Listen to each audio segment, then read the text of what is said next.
First read is your briefing from Meet the Press and the NBC political unit on the day's most important political stories and why they matter. Washington, the political situation we saw play out in 2009 to 2010 appears to be repeating itself.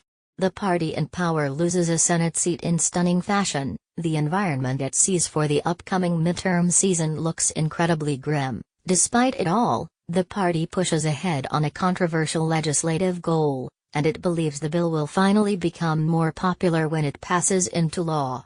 Our tax cuts will break down, and they'll break it down fast, all forms of government, and all forms of government barriers, and breathe new life into the American economy, Trump said yesterday. Millions of middle-class families will win under our plan. But here's the thing: the tax plan that Republicans are trying to pass is as unpopular, if not more so, than Obamacare was at this same stage. Do you approve or disapprove of the Republican tax plan? 26% approve, 55% disapprove. Quinnipiac poll, December 2017. Do you approve or disapprove of the way Republicans in Congress are handling tax reform? 25% approve, 63% disapprove. Marist poll, December 2017. Do you approve or disapprove of the Republican tax plan? 35% approve, 53% disapprove. CBS poll, December 2017. Do you think Trump's tax plan is a good idea or a bad idea? 25% good idea, 35% bad idea. NBC/Wall Street Journal poll, October 2017.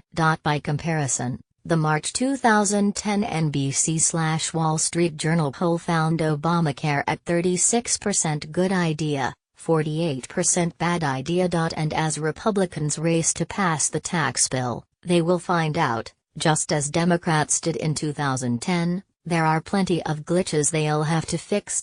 What's inside the finalized GOP tax plan? Here are the details of the House-Senate deal on taxes that Republicans reached on Wednesday, per NBC's Peter Alexander, Hallie Jackson and Ali Vitale. Corporate tax rate would be cut to 21%, while the top tax rate for individuals would drop to 37% from 39.6%.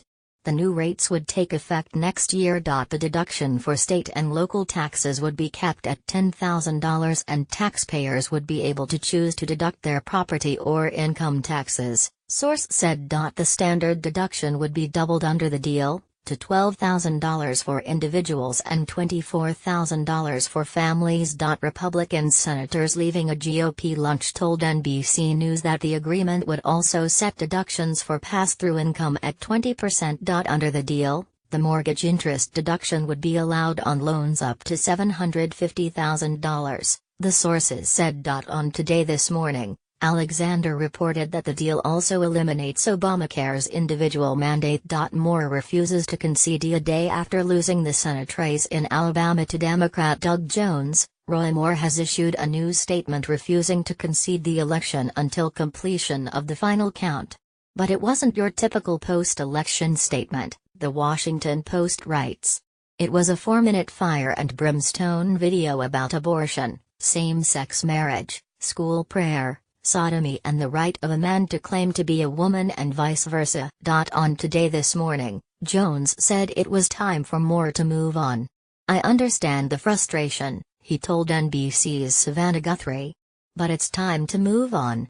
GOP steps up attacks on the Mueller. The dispatch from NBC's Ken Delanian. Republicans in Congress redoubled their attacks on the integrity of Special Counsel Robert Mueller's Russia investigation Wednesday, in what analysts believe is a concerted political strategy designed to discredit any potential Mueller findings that could argue for the impeachment of the president. Seizing on newly released, politically charged text messages between two FBI officials who are no longer part of Mueller's investigation, Republicans used an oversight hearing of the House Judiciary Committee to accuse Mueller, a Republican, of conducting a tainted inquiry. They also charged that senior FBI officials have allowed political beliefs to influence the outcome of investigations. Washington's Misconduct Watch. Here are the latest developments on two members of Congress, Reps. Blake Farenthold, Republican Texas, and Ruben Guane, Dean Eve. CNN. Michael Ricola, who was Farenthold's communications director in 2015, described in an interview with CNN new details of the congressman's abusive behavior.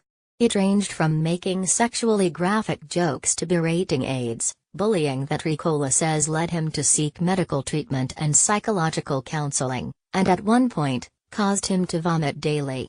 One comment from the congressman was especially personal.